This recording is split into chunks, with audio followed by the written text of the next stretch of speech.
and just invite that our conversation goes well, and I have the answers to your questions, and that I can answer them in a good way, and that you each take something with you that is meaningful and will last.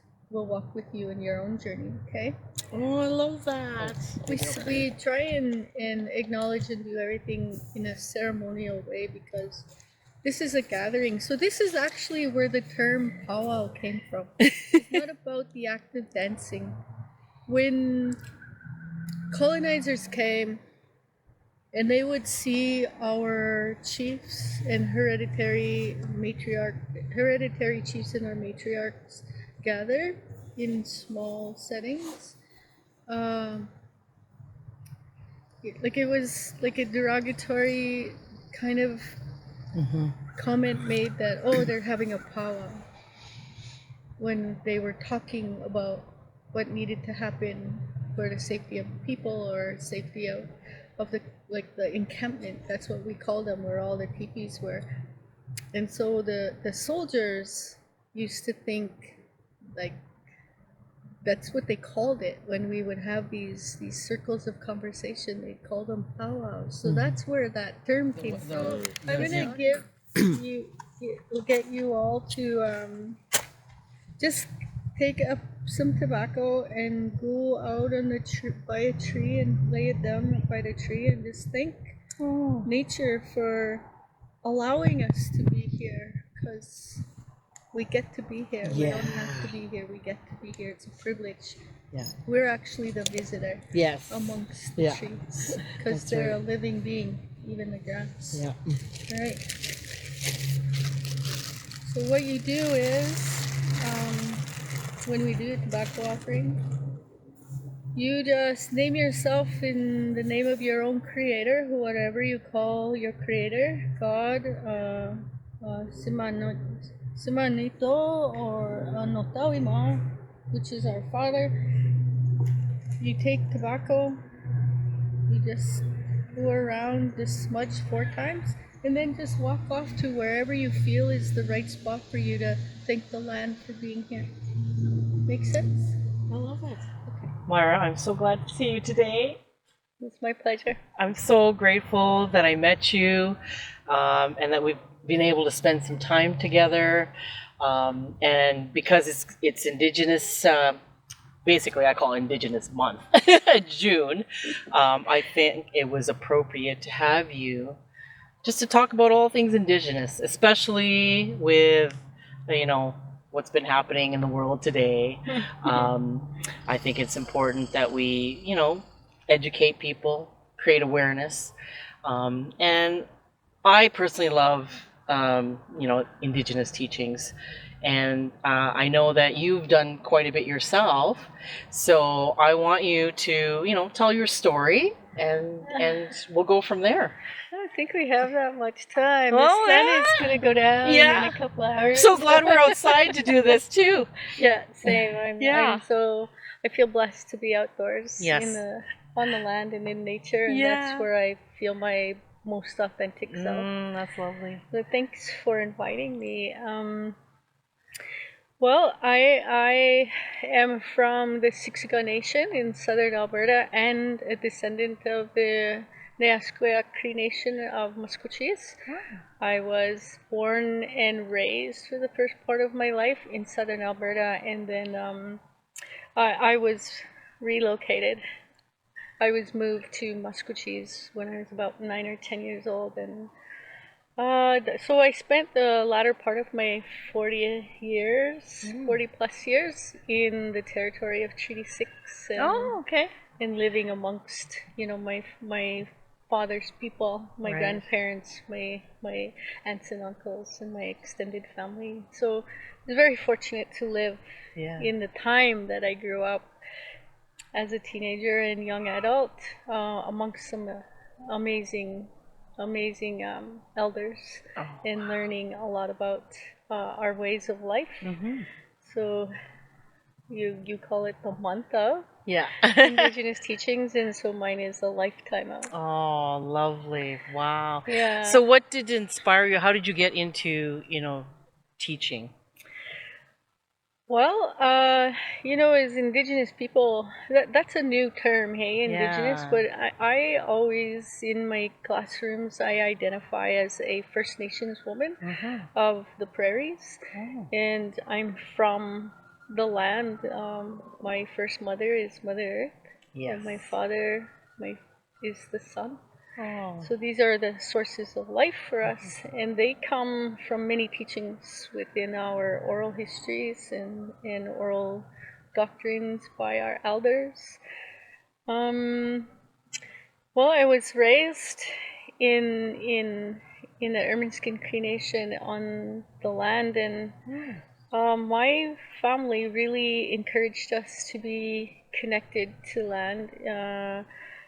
They were also ranchers and farmers. Those are the skills we adopted from our European relatives that came to live in Canada. So farming and gardening came from the Ukrainian people. The Cree people and the Ukrainian people had a relationship together in the beginning of time, and when they first came here, they didn't experience winter in their country, from my understanding. And coming to Alberta, especially northern Alberta and central Alberta, they didn't understand they were coming to that harshness of the 4 seasons. Right. And so the Cree women taught their women how to gather medicines in the winter months and in the medicine gathering months, to teach them how to survive in our environment, because it was so different. So that's basically the short Reader's Digest version of where the Kukum scarf comes from. It was the relationship developed between the Ukrainian woman, a Ukrainian grandmother, and a Cree grandmother. Well, see, and I didn't know that, because I noticed that the print is very similar. Wow, that's amazing. So that came a trade, right? So a lot of our history is about trade. Yeah. That's how we sustained ourselves. We hunted, and we knew what medicines to choose from. The hunting season, everything had a season, and we didn't disrespect natural law at the time. In that time frame, it was very important. It still is today to walk the medicine path of the law lodges and the 4 law lodges and the medicine path. Wow, that's lovely. That's basically why we're having this conversation today. If it hadn't been for those teachings and the lifestyle that I was provided, I may not have been here today. Yeah. Wow, that's so amazing. Yeah. Wow. Yeah. Now you talk about a 4-corner model of land-based teaching. Could you expand on that? Sure. So before COVID hit, I was approached to go work with some youth in the mountains in a youth treatment program. And the program was based off of more of a colonial model of healing based out of AHS. So those systems don't work for us. Right. And over the course of history, we all know that systems don't work for our people. We had our own natural system, and it was disrupted. Yes. And so coming from 4 generations of residential school survivors, and fortunately ending it in my time, my children, my grandchildren, and my great-grandchildren to come won't have to experience those experiences. But with that said, today we are trying to preserve our language and the ways of life. The land-based teachings really bring out those opportunities to bring our young people into the mountains or into the land or into the prairies, wherever the setting is. Yeah. As long as it's this way and not the square walls, they're more willing to learn, because we're taking them back to being children, and adults get to be children. Yeah. And our elders, our teachers, our doctors, they are the ones that would guide us. So So going back a little bit, just before COVID, I was asked to come up to this treatments program in the mountains, and they wanted me to assess how can we make this program more successful for First Nations. And so I went up, and I was only there for a brief time, and then COVID hit. Oh, And wow. I gave my 3 assessments of how we could make some change. Part of it was none of the staff were Indigenous.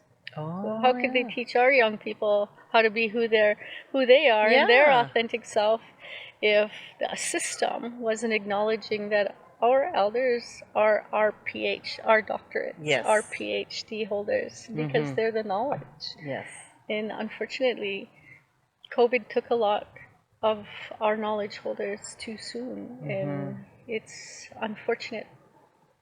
The fortunate part is, moving forward, we look towards those that still have teachings, Yes. and we embrace that. And although a lot of people would want to call me an elder, I don't view myself as an elder. I view myself as you know, a neasqueak isqueak, holder of some information that I can teach today. Oh, you're too hard on yourself. So I'm a young, you know, Neheoak isko. I'm a young Cree descendancy woman that was very blessed and fortunate to grow up with elders and some of those old teachings and strict teachings. Yeah, that's good. So yeah, I appreciate it today in my Yeah. life. But moving into, you know, the 4th stage of my life as a grandmother and now a great grandmother already, Yeah. I have to continue to teach and use Yeah. my voice in those spaces that it's needed. Yeah. Like many other people from our tribes, you know, Yeah. across Turtle Island. So while I was in the mountains, COVID hit, and so there was no more program. Oh. And as systems have it, they always come to an end, and you know, as we understand the cycle of children's services and AHS, there's always cutbacks, and so that occurred. But that gave us an opportunity to revamp Yeah. and go back. So one of my teachers always said, if it's not working, you need to go back to the beginning. If you don't understand, go back to the beginning. And so that's what we did, and a team from a nonprofit organization called Enviros.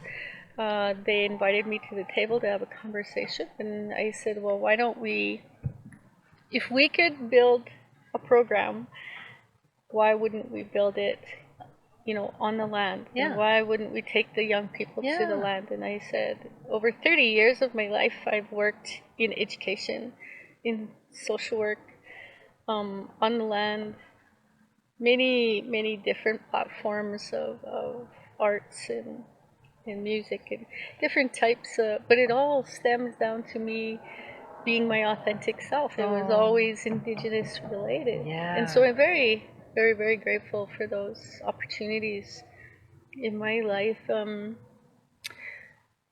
So we approached the elder that worked with Enviros periodically, and we said we'd like to go back into the land, but we want to develop this program. And so it was a pilot.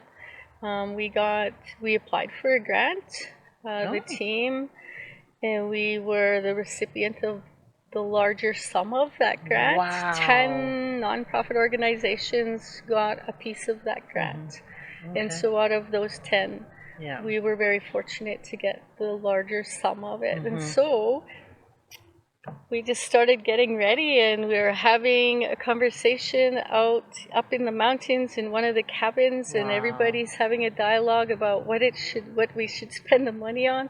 And I'm standing at a whiteboard, and I'm looking, and I put a circle, and I split it into 4 quarters, and I said, we have 30 days. And I think we should create a 30-day wellness program. Yeah. And my target group was young males, Indigenous males, that aged out of care, 18 to 25. Okay. Part of the intergenerational trauma is a lot of the children that were taken into care. Yeah. When they hit 18, they just get put out into the world with no skills, no skill set, not enough confidence.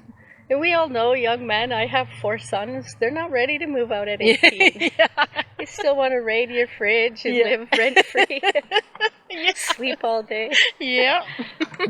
I have sons, I know. Sounds like someone familiar.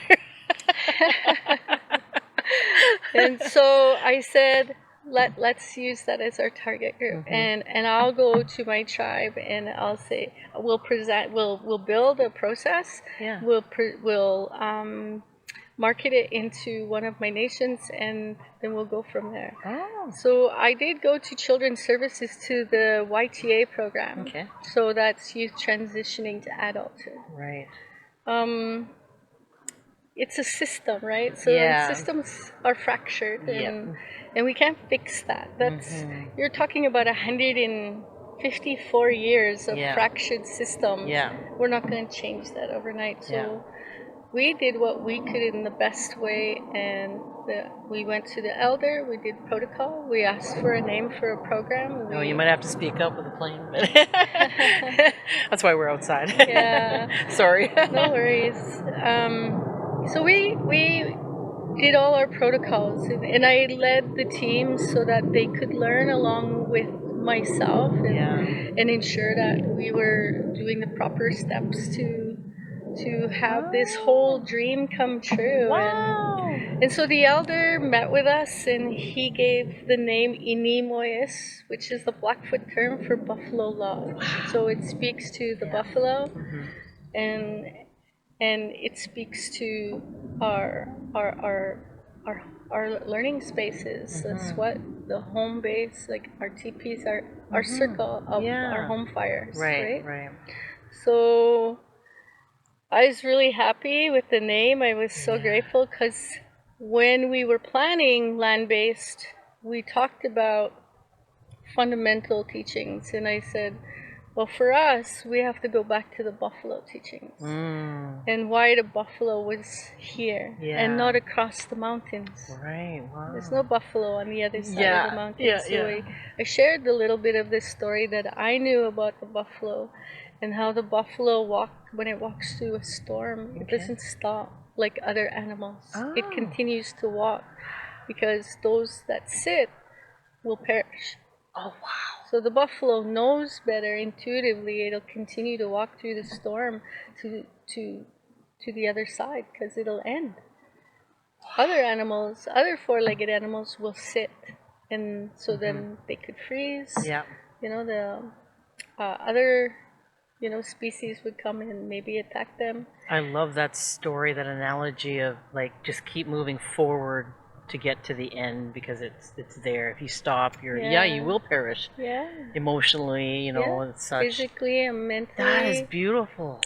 So I shared that little bit of a story with about the buffalo, and so we started creating a 4-quarter model based on the physical, mental, emotional, spiritual core of the human being. Yeah. And we have 4 weeks. So now we had everything on in paper, the plan. Yeah. We were up in the mountains, and we were getting things ready. I had the guidance of Chief Lee Crochow, my relative, and Elder Virgil Stevenson from the Stoney Nakoda tribe. Okay. And so I went out and did protocols and asked elders from our territory in Treaty 7 to guide us, if they would accept our tobacco and guide us and be part of that, so that they could be the mentors for these young men. So I took a treatment,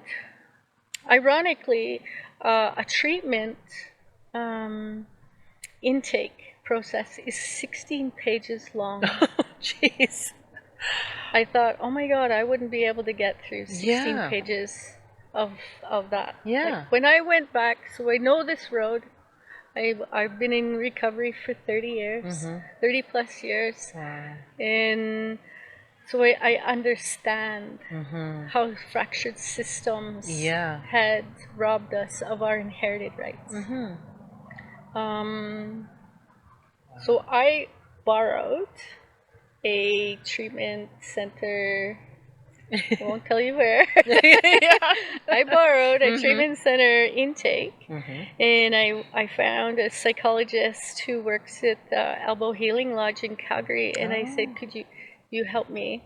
I want to make this into 5 pages. And she said, oh my God. No Okay, kidding. I'll totally help you decolonize that.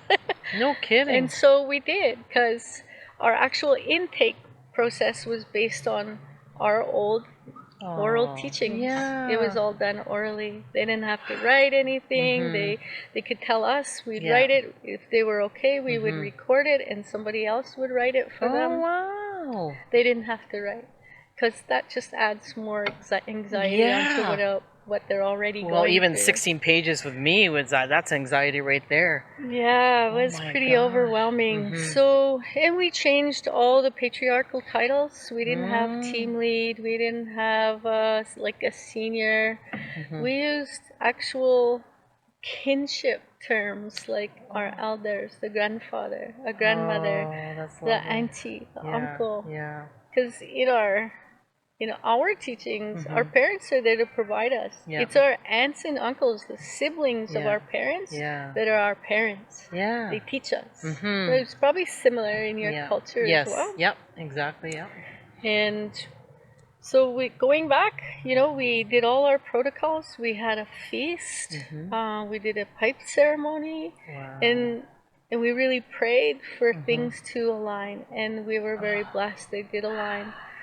Wow.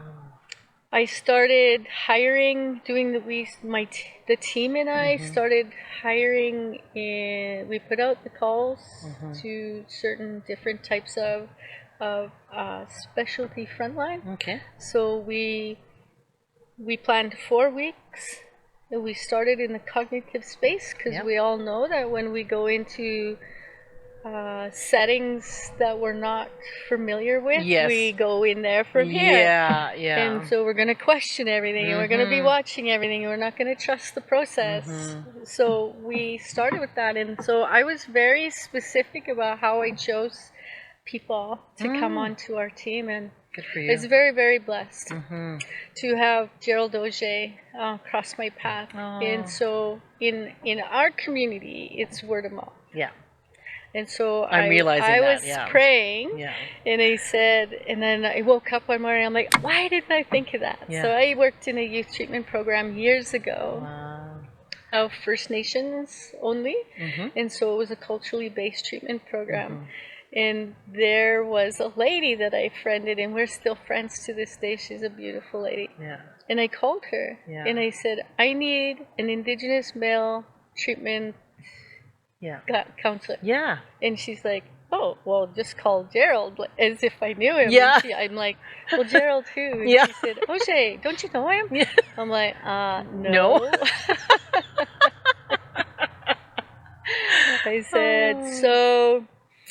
I said, well, just hook me up with him. Like, contact him. Tell your people, my people, that I need to talk to him. Yeah. You know, that kind of joking. Yeah. And so she said, well, just message him on Messenger. And I'm like, no, that's weird. I said, call him. I'm the same way, And so we ended up, I said, so I didn't hear from him for a while. And then so I did. I broke down, and I messaged him on Messenger, and I said, I introduced who I was. I said what I was doing, and that I would like to present protocol. Yeah. Ironically, he lived in Calgary. Oh. He's a movie star from back in the 80s. Oh, no way. 90s. Yeah. Oh, wow. He's done lots of amazing male warrior roles in these movies. And I'm like, yes. Oh, wow. Thank you, Creator. Because that's exactly what our young men need to see. Strong, Indigenous male warriors that are living their calling. Yeah. And although he Wow. started in the arts, and then life just kind of took him down another path, living in Hollywood and LA, those types of things Yeah. influence our young people. Yeah. I would have got influenced Yeah, by yeah, it. for I'm sure. no different. Yeah. So he phoned me, and I said, I messaged him. I'm like, hey, Gerald, I'm not a stalker, and I'm not starstruck either. Good for you. I said, I really need to just come and present protocol just to hear me out. And so we were able to connect, and thankfully, he was so compassionate enough on his own journey and knows what the struggle is like, so he agreed. Wow. So that was my big brother. Yeah. And then we got him a co-facilitator, and then we just went around the 4-quarter model, and we picked art therapists, and that would Yeah. do other processes that would speak to the emotional trauma and how we wear our masks in public and what we don't show the public. So we did a lot of art. Yeah. I had an amazing young man named Andrew. He was our mountain guide, and he did processes out on the land that really spoke to male energy, right? So they went Wow. biking, hiking, paddling, high ropes, low ropes. Like, we just got them physically moving, because a lot of the young men that actually came were at different stages of their life. So the mountain air and the grief and trauma and loss of identity, all kinds of isms affected their first week of their stay. So we worked with them, not we didn't make it too challenging. Like, if they needed to sleep, we let them have a sleep. If they needed to, but we let them sleep on the land. Oh, yeah. So sessions were always outside. Yeah. We did nothing inside except maybe eat if it was chilly out. Yeah. But we had the most amazing weather. Yeah. Everything just was so blessed. Oh, that's lovely. We had 8 young men come up. Oh, wow. And 6 of them finished successfully to the end. Oh, wow. Well, that's lovely. It was so amazing. Wow. So the elders and the elder helpers and myself and the rest of the team from Enviros, I was telling some of my friends that work in foster care or whatever system they work in, and they're like, oh my God, Myra, that's so amazing. And they volunteered their time. Like, I couldn't have done any of that work without all of those amazing people. And they made connections to these young men, and they felt comfortable. They were only played shy for maybe 72 hours. After that, everybody was family. Oh, that's lovely. Wow. So this was this program specifically for the male, but you're also doing teachings now with women. I am. Your work. I am. Yeah. Can you go into that? I'm just starting this pilot project with some women in their recovery. They're in the next phase of their recovery. That's so here in fast Edmonton, treatment. right? Yeah. So it's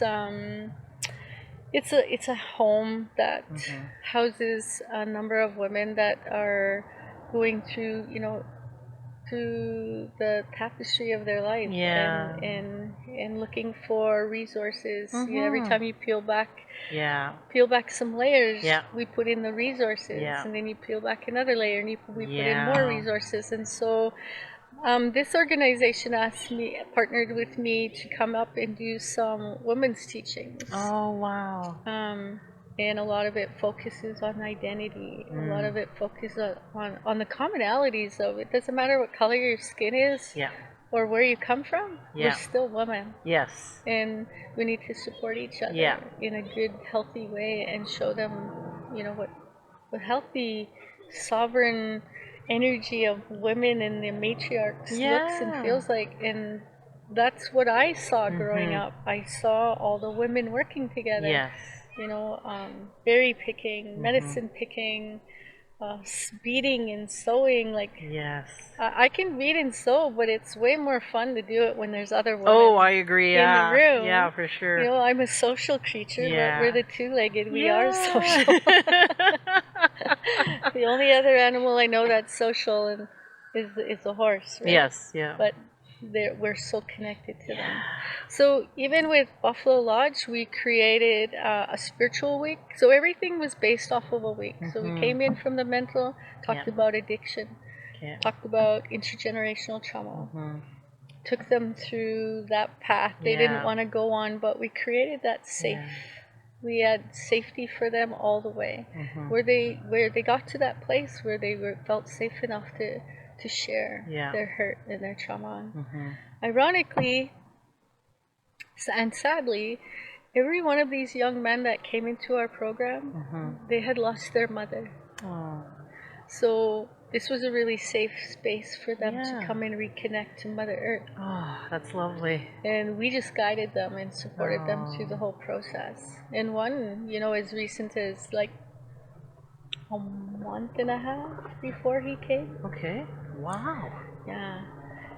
And so then we did a whole week of the spiritual components. So they went through a type of rites of passage that they would have experienced had they been home in their own families, in their own nation, with their own people. Yeah. Wow.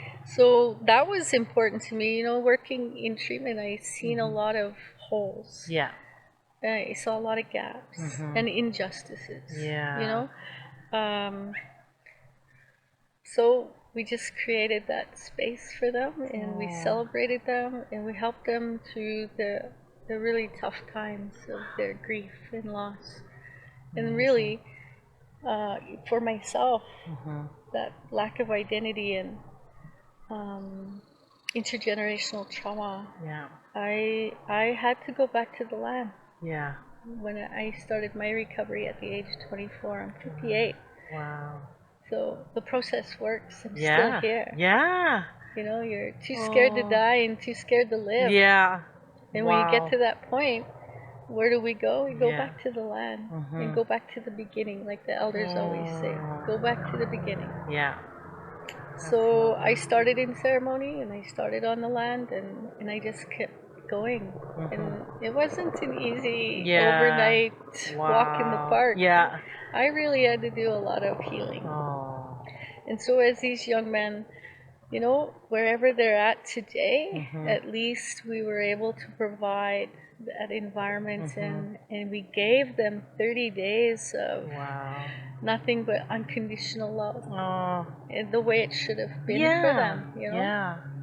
And the team was just amazing. They were just so inviting, because half of our team was not Indigenous. They came from, let's see, Andrew came from Australia. Oh, wow. They do have Indigenous in Australia, but, Aborigine people, wow. Well, he's blonde hair, blue eyes. Oh my gosh. Wow. With a very heavy accent. Oh my goodness. And the young man just bonded with him really well, because he was so open to everything from coming from his culture. He never smudged before. He didn't go in a sweat lodge. He didn't do a so part of that week in the spiritual component was they had to do a fast, a one-night fast. Oh my goodness. Wow. They built their own lean-tos in the trees. One was so innovative. He built himself like a bunkhouse way up in the tree, because he was worried coyotes or bears would come out at night. He built himself a tree house. That's it amazing. was so amazing. He was so proud of it. And the rest, you know, like they built small lean-tos, and we had them stay on their own, no talking. I stayed with them on the land, and the elders kept coming out and check on them and talk to them. And I talked to them individually. I gave them paper and pen. And I told them, you don't have to write your words, you can draw your words. But you need to talk to your relatives. You need to ask your ancestors to come and help you. this is what you would have gone through Yeah. had you been home. Yeah. And this is similar to our process of our fast, of our sun lodge or the rain lodge, you know, where we sacrifice. Wow. And they sacrificed a lot, but they still needed to go back to the beginning of what young warriors should have learned, you know, hunting, fishing, building the sweat lodge. That was new for all of them. Wow. They were so excited to learn all these things, and they learned how to build the lodge. They learned about the rock teaching, and then we brought in horses. So Wow. we had those connections with the four-legged brothers and sisters before it's called equine therapy. Yeah. We already had that connection with the horse. Yeah. Listed them. That's what we call them. Big dog. Wow. We already have that, so we brought horses, and they got to pet them and feed them and ride them. And one of the other elders and his helper, they talked about the different body parts of a horse and how we're in relationship with the human being. Yeah. Once you sit on the horse, you're connected to mother, to the horse. Yeah. And the horse knows you better than you know yourself. Yeah, that's true. Because they're so intuitive. Yep. And they know when we need that healing. Yeah. You know, they could lay on them and pet them. Yeah. And they got to walk around them. They were just so amazed. They built their first teepee. Wow. You know, on the third try after I said, nope, take it down, it's wrong. Yeah. Wow. But that's how I learned. Yeah. Take it down, it's wrong. And then we rebuilt it. And then, oh gosh, we celebrated them and honored them on the last day with a feast, and their family members came up, and nice. we had a big powwow. Actually, it wasn't really a powwow. I'm teasing. We had some of the Stony elders came up and showed them how to do the rabbit dance, which is a form of friendship dance. And you know, they were just so emotional, and they were afraid to leave because we created such a safe haven for them up there. Wow. They were really afraid. So we took Bridie model up there. So we did around the fire meetings after supper. Like, we kept them busy all the time, so engaged. And the most amazing musicians. Wow. You know, and you wouldn't even know that they were struggling with living on the street and having an addiction.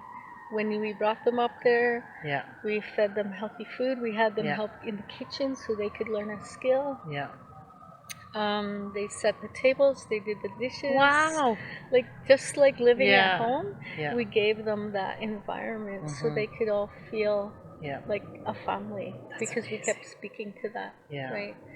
Wow. You can take us out of the community, but we survive much better in the community, with community. So that was like this program was created during COVID, you said? During COVID. Is it continuous now? Is it? So we don't have that space any longer.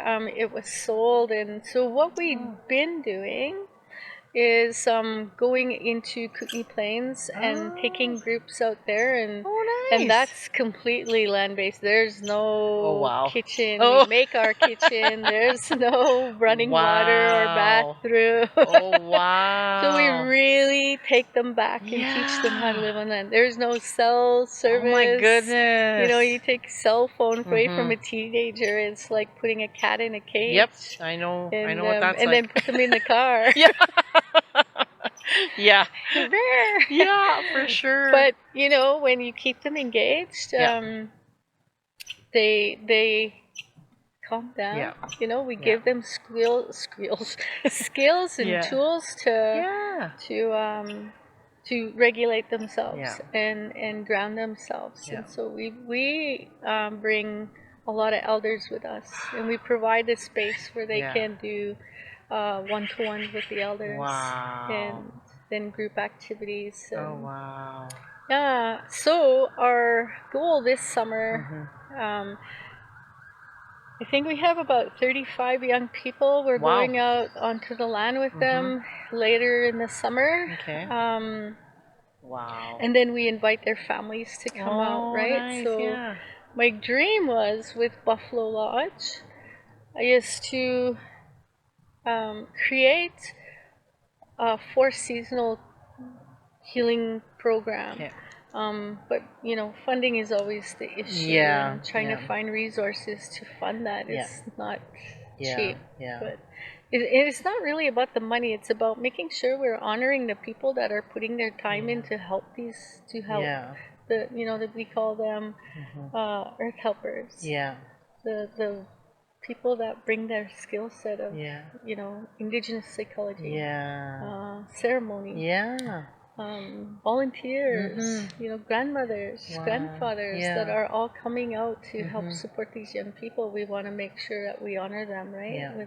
With a gift. And we live in a time where it takes money to live. Yeah. And Unfortunately. the old fur trading Yeah, the is trades. long gone. I You know. can't eat that. Yeah. Unfortunately. Wow. So my dream is to create a 4-quarter model based on the 4 seasons and the Okay. 4 teachings of our lifespan, and Yeah. taking them back to being a child and Yeah. getting reintegrated with that inner child, and talking about those traumas Yeah. and healing some of those wounds, and then moving into the physical elements Yeah. and the emotional and then the spiritual, but based on our 4 Yeah. directional life cycles, even. Wow. Right? Wow.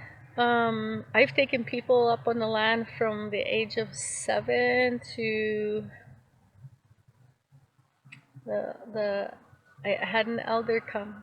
She was about in her 70s. She was still grieving her life partner, and she asked to come. Oh, wow. And so I'm like, okay, if you can get yourself here, Yeah. I'll take you. So that worked out. She Wow. actually came from Onion Lake. Oh, wow. Yeah. Oh, wow. Yeah. Oh, that's so lovely.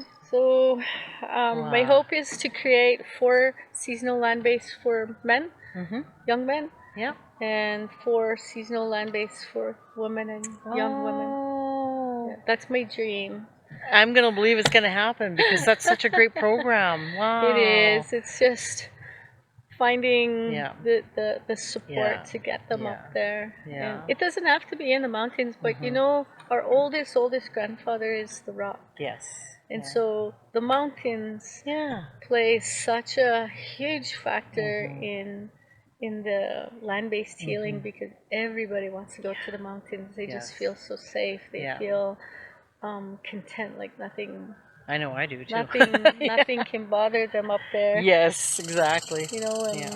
But I'm open to taking anybody anywhere on the land. Yeah. I'll even just go with somebody for a day. Yeah. So Wow. I'm doing a land-based hike with 80 visitors from the UK coming Oh my goodness. in July. I'm so pumped. Wow. 80 young people coming, and they're coming from Ireland and I got to see Scotland. pictures of those. Oh my gosh, that's going to be exciting. Yeah, well, Wow. I'm partnering with somebody, so that's that's their process. But they invited us to come in and do some land-based, and I'm like, oh, I'm so excited, because it is a land-based camp, but from a different lens. They're all cyclists. Yeah. Wow. So they're cycling into the mountains for 5 days, and I get to go hang out with them. I'm excited. It's crazy. Yeah. Wow. So, Myra, that was just fabulous. We're running out of time here before we go. I have one important question to ask you. That's important to me too. Okay. Is what matters to you? What matters to you the most?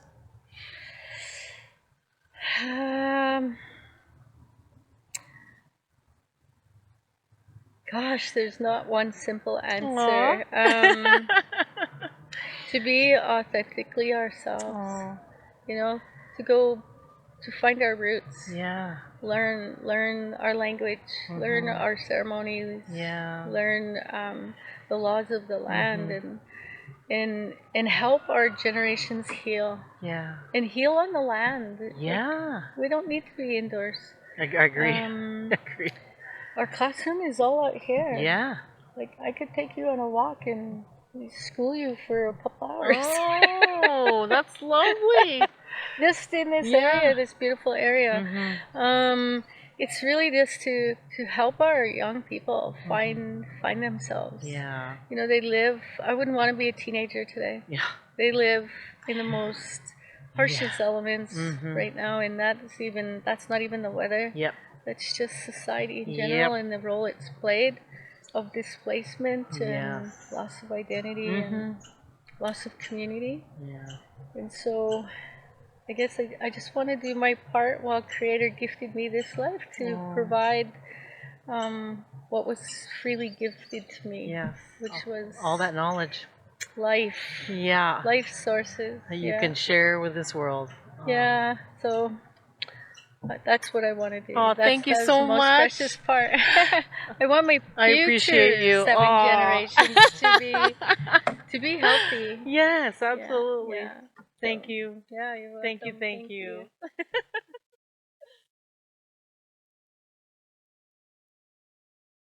you.